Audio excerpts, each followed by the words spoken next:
कैसे कैसे हो गए वो तोरे पहली कस माया रानी मोरबर हो कागे हो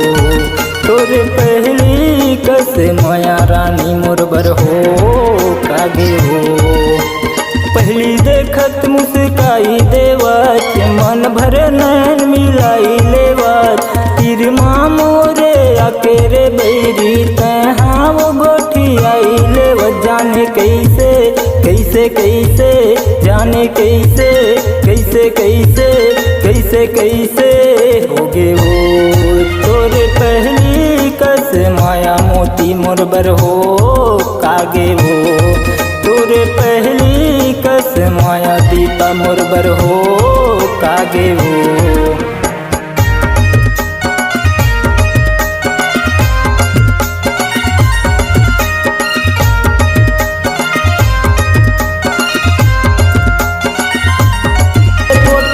के बस गे वो मोर दिल माँ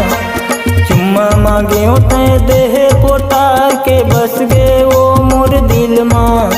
दीने का बघल के दिल्ला टोर जा बस दूसर के दिल माँ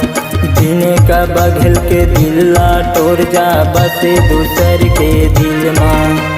दूसर घर जाबे कैसे पहाबे गिन गिन के वो दिन ला